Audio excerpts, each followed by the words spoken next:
Salat ve selam Resulüne, aline ve ashabının üzerine olsun. Hamas'ın çağrısı üzerine Cuma günü dünyanın hepinize çok çok teşekkür ediyorum. Allah hepinizden razı olsun inşallah. Şeytanirracim. Bismillahirrahmanirrahim. لقد كان لكم في رسول الله أسوة حسنة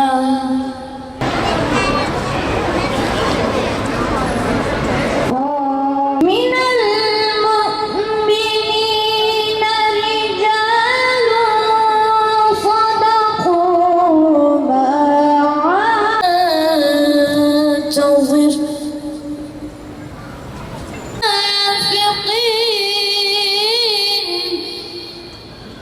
Muhammed Resulullah.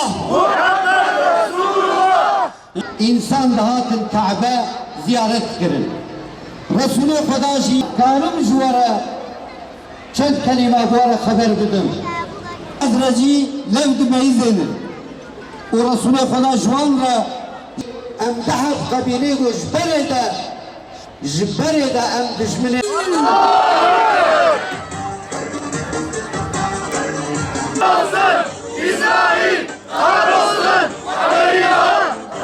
جار جار لهف قوم دبن ام ملعون اسرائيل ملعون امريكا تلعين دكن البته البارة بما بقيمتها قليبرا حتى اف وحشتها هبجي امير ميدان ابن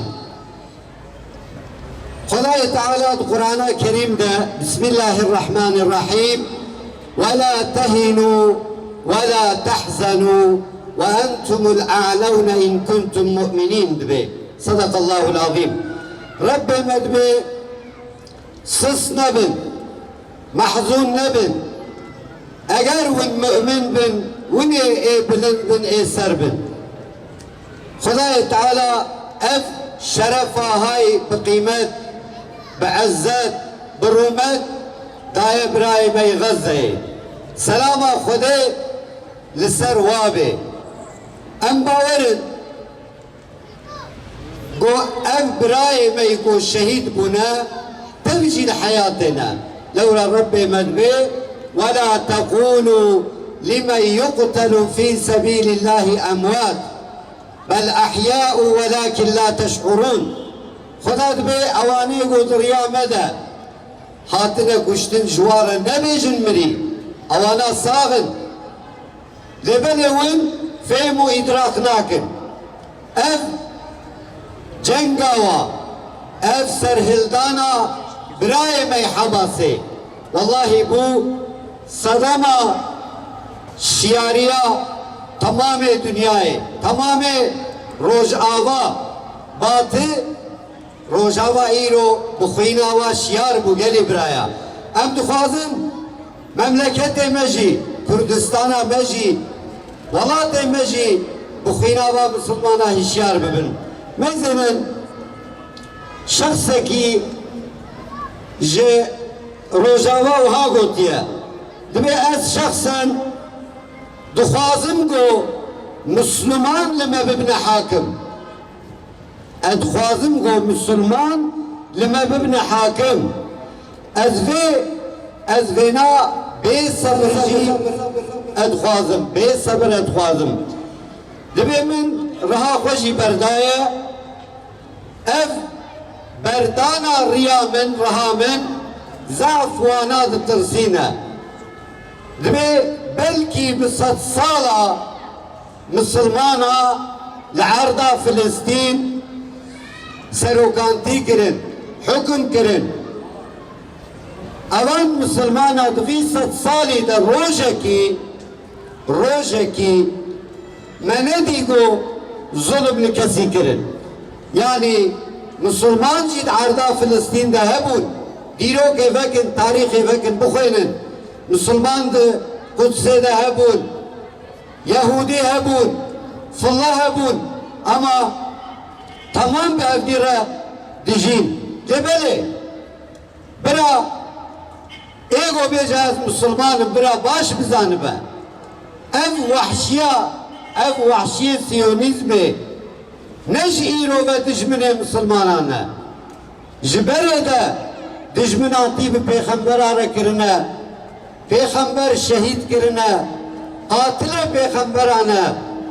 Yani îro serdama fitna ser ve arde ev vahşiye hanım. Kendilerine destek gösterileri yapmaya ve bu zulmü haykırmaya davet etti. Biz de duyduk ve icabet ettik. Allah hepinizden razı olsun. Bu duruşunuz vesilesiyle Rabbim hepimizi affetsin ve bu zulüm karşısında hiçbir şey yapmayanlarla ya da yapıyormuş gibi davrananlardan beri etsin. Artık sözün bittiği yer kelimesini kullanmayacağız sevgili dostlar. Sözün bittiği yer neresidir artık inanın biz de bilmiyoruz.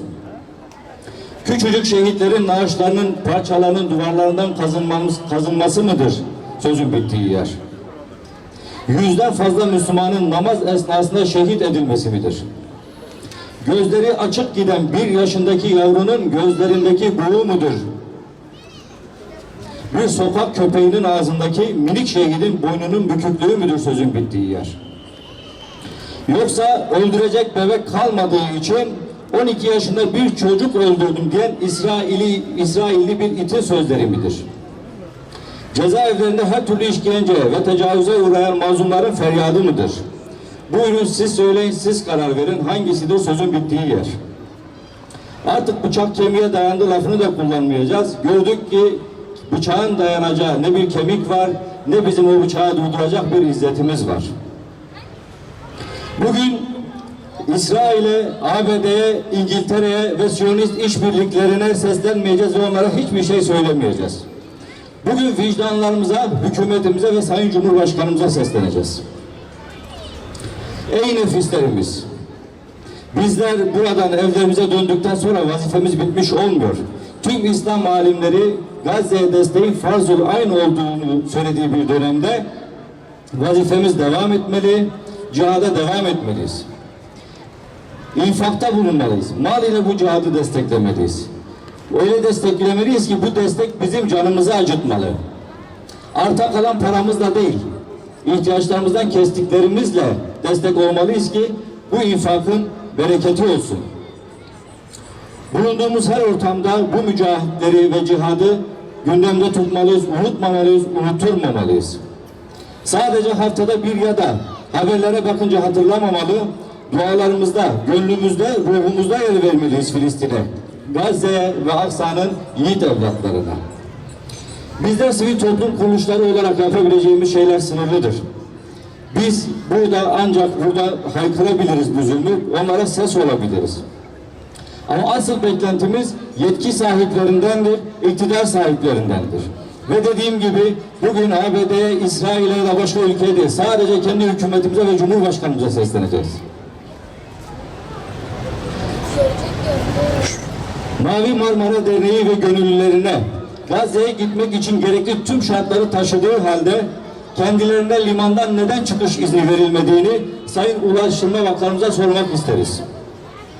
İrlandalı müzik grubu Zorlu Holding'e ait sanat merkezinde konserlerini Zorlu Holding İsrail'e enerji sağlıyor diye iptal ederken ülkemizin en itibar gören kuruluşu olmasını Sayın Enerji Bakanımıza sormak isteriz. Yine tüm dünyada belki bilgimiz yok, Türkiye'de bazı kurumların, bazı aktivistlerin boykot listesinde.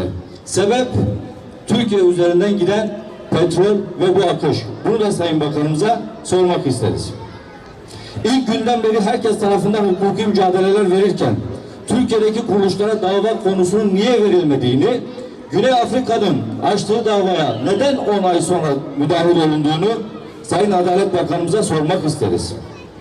Savaşın başından bu yana Filistinliler her türlü açlığı, yoksulluğu yaşarken Gazze'ye bir çöp dahi gönderilemezken İsrail savaşın tarafı olmasına rağmen hiçbir sıkıntı yaşamadı.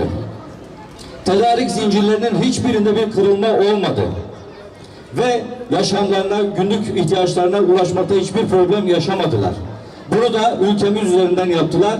Hala devam eden bu ticarete Sayın Ticaret Bakanımıza sormak isteriz. Vicdanlı birçok ülke İsrail'e tüm diplomatik ilişkilerini keserken biz neden hala ilişkilerimize devam ediyoruz? Ve en son Haniye'nin cenazesinde gördüğümüz o aşağılamaya rağmen hala niye diplomatlarımız orada? Bunu da Sayın Dışişleri Bakanımıza sormak isteriz. Ukrayna'ya, Karabağ'a her türlü askeri destek sunulurken Gazze'ye sadece dua gönderen yetkililerimize soruyoruz. Gazze'nin çocukları çocuk değil mi? Onların kanı petrolden daha mı ucuz? Son olarak Sayın Cumhurbaşkanımıza seslenmek istiyoruz. Bu kadar halk desteği varken, vatandaşlarınız her türlü fedakarlığı yapmaya hazırken, 11. ayına giren bu mücadelede kınamadan öte niye geçmiyorsunuz? Herkesi somut adım atmaya davet ederken ilk adımı neden siz atmıyorsunuz?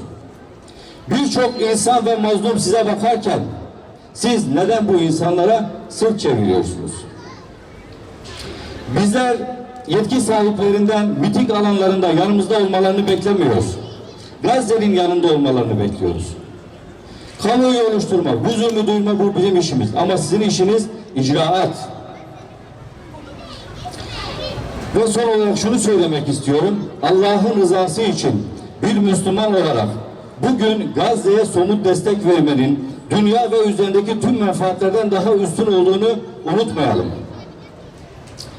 Dünya üzerindeki en şerefli lider, en şerefli topluluk olma ümidimiz hala varken bu ümidi tepmeyelim.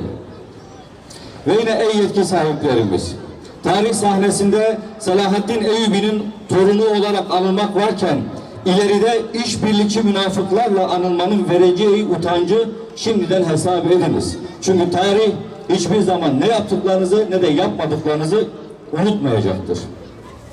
Ve şunu da hepimiz bilelim ki bugün Gazze'de yaşananlara seyirci kalan tüm Müslüman ve Müslüman olmayan ülkeler bilin ki bu seyircilik hali devam ederse aynı akıbeti bütün ülkeler yaşayacaktır.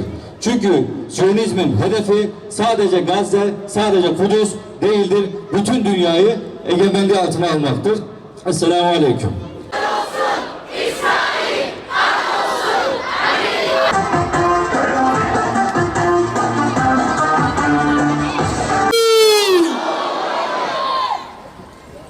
Değerli kardeşim, biz Yahudinin bordunu yere sürttüğü günler uzak görmüyoruz Allah'ın izniyle. Takbir! Takbir!